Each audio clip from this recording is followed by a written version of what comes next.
आप सबको डॉक्टर रजनी रमन झा, सह आचार्य संस्कृत विभाग, राजकीय महारानी सुदर्शन कन्या महाविद्यालय बीकानेर का नमस्कार स्वीकार हो। पहले मैंने सोचा था कि आज आप लोगों को द्वितीय प्रश्न पत्र पढ़ाऊँगा, फिर मुझे लगा कि इसमें भी प्रथम प्रश्न पत्र में अभिज्ञान शाकुंतलम में भी थोड़ा सा ही हुआ है और उसके बाद द्वितीय प्रश्न पत्र पढ़ने लगेंगे तो वो थोड़ा उलझ जाएगा मामला। तो इसको इस सप्ताह तक प्रथम प्रश्न पत्र ही पढ़ते हैं, अगले सप्ताह जो है वह द्वितीय प्रश्न पत्र पढ़ेंगे। तो फिर से हम अभिज्ञान शाकुंतल पर ही चलते हैं। तो उसके हमने 18 श्लोकों का प्रथम अंक के 18 श्लोकों तक हमने अध्ययन कर लिया था। आगे चलते हैं इसके। आपको याद होगा कि इसमें शकुंतला, अनसुया और प्रियंवदा के बीच वार्तालाप चलता है। तो वे सब जल सिंचन कर रही हैं, पौधों का, पादपों का और लताओं का। तो राजा भी एक केसर वृक्ष की ओट लेकर उसको उन सबको देख रहा है और उधर वो बोलती हैं और इधर राजा भी अपने आप से वार्तालाप करता है। इसलिए एक बड़ा सुंदर दृश्य बना हुआ है। तो अब आगे कहते हैं, अनसुया कहती है, हला शकुंतले इयं स्वयंवर वधू सहकारस त्वया कृतनाम धेया वन ज्योत्स्नेति नवमालिका। जब जल देते हुए वो आगे बढ़ जाती है तो अनसुया उसको याद दिलाती है कि यह जो वन ज्योत्सना नाम की लता है, जिसका नाम वन ज्योत्सना रखा है शकुंतला ने, यह सहकार वधू, सहकार कहते हैं आम को, आम की स्वयंवर वधू है। स्वयंवर वधू कैसे है? लताएं जो हैं वो पेड़ पर स्वतः ही चढ़ जाती हैं, लता का जीवन पेड़ से लगकर ही चलता है। तो इसलिए स्वयंवर वधू हुआ है कि उसने स्वयं ही आम के पेड़ को अपने पति के रूप में वर्ण कर लिया, इसलिए वह स्वयंवर वधू हो गई। कौन? वन ज्योत्सना नाम की वह लता। तो यह जो है इस वन ज्योत्सना नाम की लता जिसने आम के पेड़ को स्वयं ही चल के अपना पति बनाकर स्वयंवर वधू हो गई है, जो इसको तुम भूल गई। ये कौन पूछ रही है? अनसुया। किसको? शकुंतला को। तो शकुंतला एनाम विस्मृता से शकुंतला कहते, तदात्मानम अपि विस्मरिष्यामि। यदि मैं इसको भूल गई तो उसको भी जैसे अपने आप को भूल जाऊंगी, ऐसा वो शकुंतला कह रही है। यदि मैं इसको भूल गई तो अपने आप को भी भूल जाऊंगी। फिर तो कहती है, लतामुपेत्यावलोक्य च, लता के पास जाती है और उसको देखकर कहती है, हला रमणीय खलु काले एतस्य, ये बड़ा रमणीय समय है, सुंदर समय है। एतस्य लता पादप मिथुनस्य व्यतिकरः संवृत्तः। ये जो लता है वन ज्योत्सना नाम की, और यह जो आम का वृक्ष है, सहकार आम का वृक्ष है, इन दोनों का व्यतिकरः संवृत्तः, इन दोनों का मिलन हो गया। कैसे? तो कहते हैं कि कैसे मिलन हो गया? कहते हैं, नव कुसुम यौवना वन ज्योत्सना। ये जो वन ज्योत्सना नाम की लता है, इस पे नए नए फूल आए हुए हैं और इससे यह युवा लग रही है। ये यौवना, नव कुसुम यौवना वन ज्योत्सना। और स्निग्ध पल्लव तोयप भोगक्षमः सहकारः। यह जो सहकार आम का वृक्ष है, इसमें स्निग्ध पल्लव मतलब नए नए कोमल पत्ते आए हैं, इसलिए यह लता जो है जैसे मानो उस आम का नवीन पत्तों के रूप में उपभोग कर रही है। वो लताएं स्पर्श कर रही होंगी उन नवीन पत्तों का। तो इसलिए शकुंतला कहती है कि दोनों का मानो क्या हो गया है? मिलन हो गया है, लता का भी और आम्र वृक्ष का भी। इति पश्यन्ति तिष्ठति, ऐसा कहकर देखती हुई खड़ी रहती है। तो इसके बाद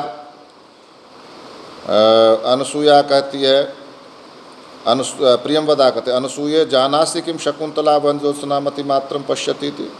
प्रियंवदा कहती, अनसुया क्या तुम यह जानती हो कि इस वन ज्योत्सना को शकुंतला क्यों देखती रहती है बार बार?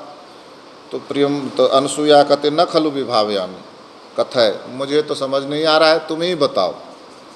तो प्रियंवदा कहती यथा वन ज्योत्स्नानुरूपेण पादपेन संगता अपि नामेव हम आप्यात्मनो नुरूपम वरम लभे ये थी।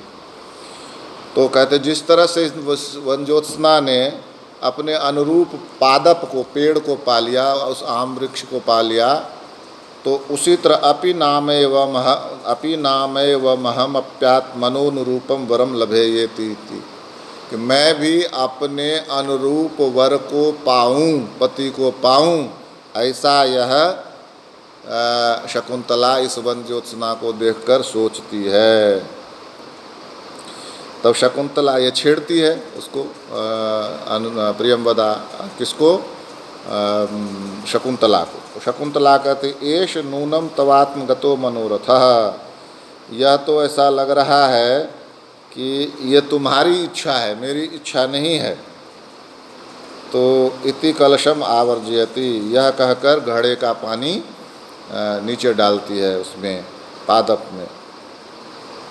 राजा कहता है, इसी राजा भी पेड़ की ओट में खड़ा है, अपि नाम कुलपतेरियम सवर्ण क्षेत्र संभवा स्यात्, कि यह कुलपति के अपने क्षेत्र में उत्पन्न की गई नहीं लगती है। अपना क्षेत्र क्या हुआ, पुरुष को, स्त्री को क्षेत्र माना गया है और पुरुष को क्षेत्रज्ञ माना गया है। तो अपने क्षेत्र का क्या अर्थ हुआ, अपना क्षेत्र हुआ जैसे ब्राह्मण का यदि ब्राह्मणी से विवाह होगा तो वह उसका अपना क्षेत्र होगा, क्षत्रिय का क्षत्राणी से, वैश्य का वैश्य स्त्री से और शूद्र का शूद्र स्त्री से विवाह होगा तो ये उसका अपना क्षेत्र होगा। तो यही ये राजा कह रहे हैं कि ये तो देखने से ऐसा लग रहा है कि कुलपति के द्वारा अपने क्षेत्र में, यानी अपने ब्राह्मण पत्नी में उत्पन्न की गई हुई कन्या नहीं है ये।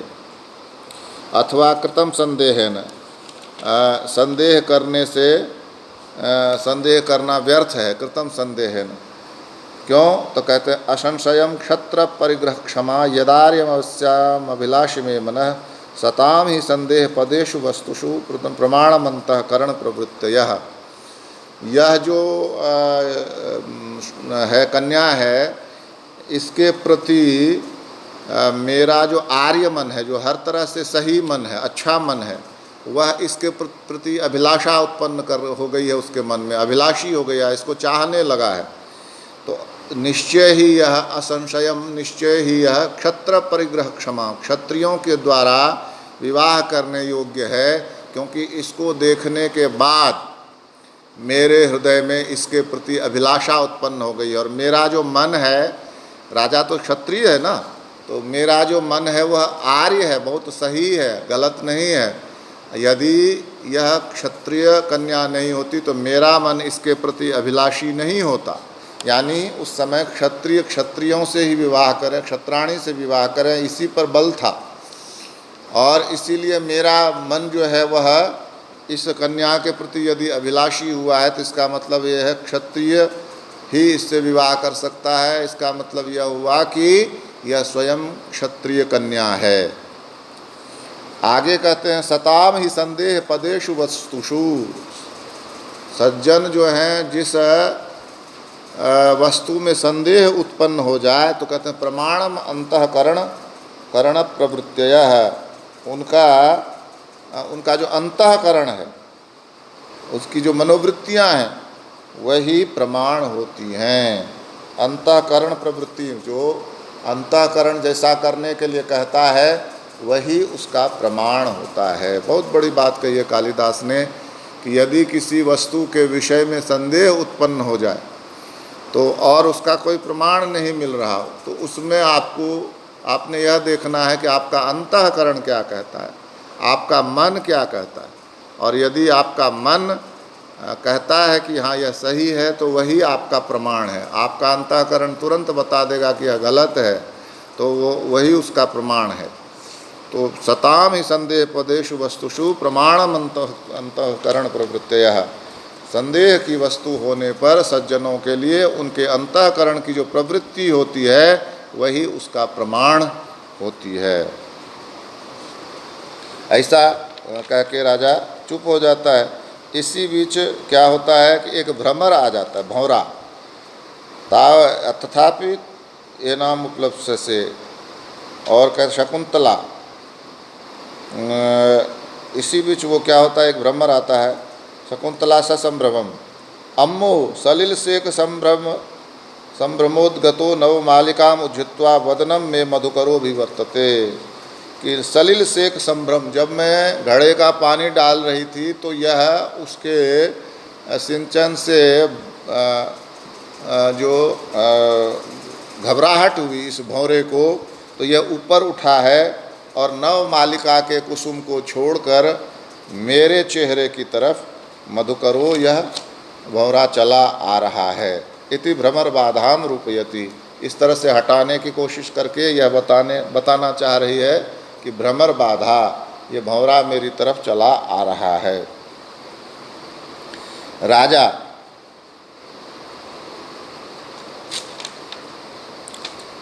तत्वतः नाम उपलब्ध, ठीक है।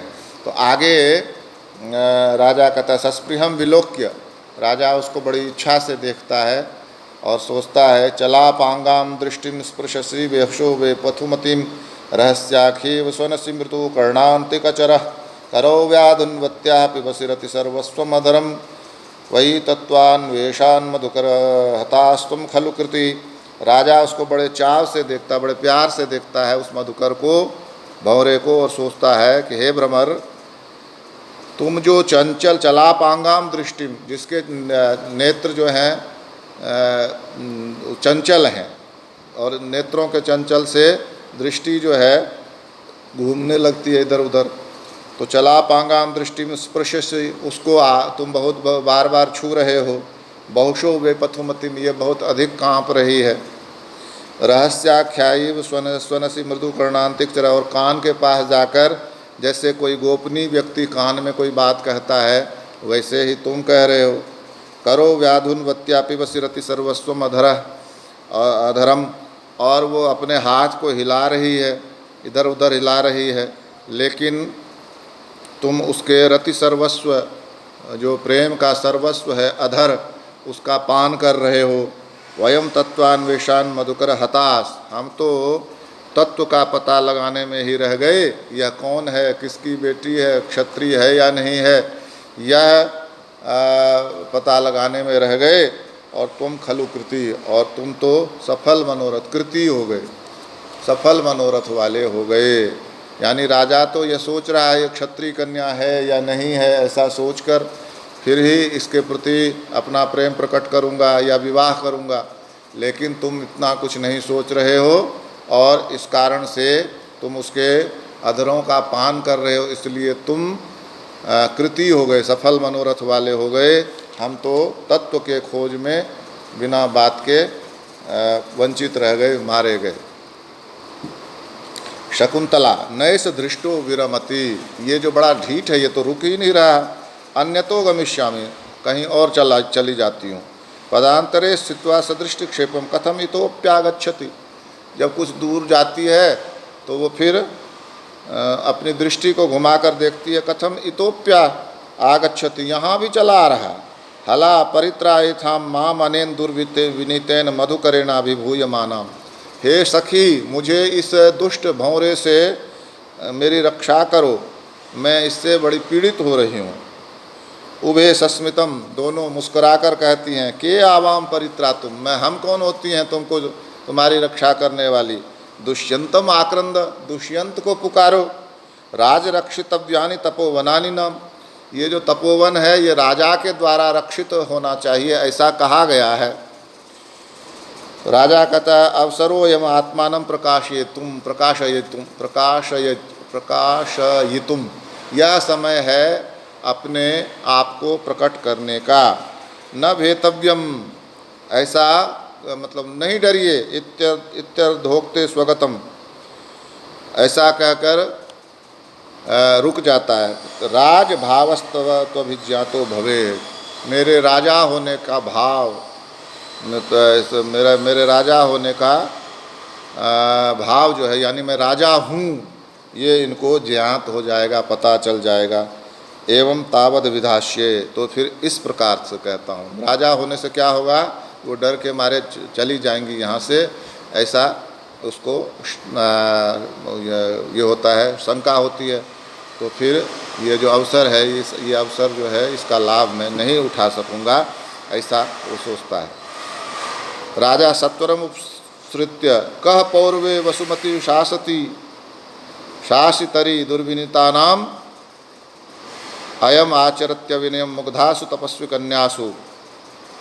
दुष्टजनों के शासक, दुर्विनीता नाम शासितरी शासक, और पूर्ववंश में उत्पन्न पौरव, उसके शासती शासन करने पर कौन है ऐसा जो इन भोली भाली तपस्वी कन्याओं के प्रति दुष्ट भाव का अयम आचरति, यह दुष्ट भाव का आचरण कर रहा है। यानी दुष्टों को दंड देने वाले पूर्ववंशी राजा के रहते हुए, शासन करते हुए, यह कौन आ गया ऐसा जो इन भोली भाली तपस्वी कन्याओं को दुख दे रहा है, उनके प्रति दुष्ट आचरण कर रहा है।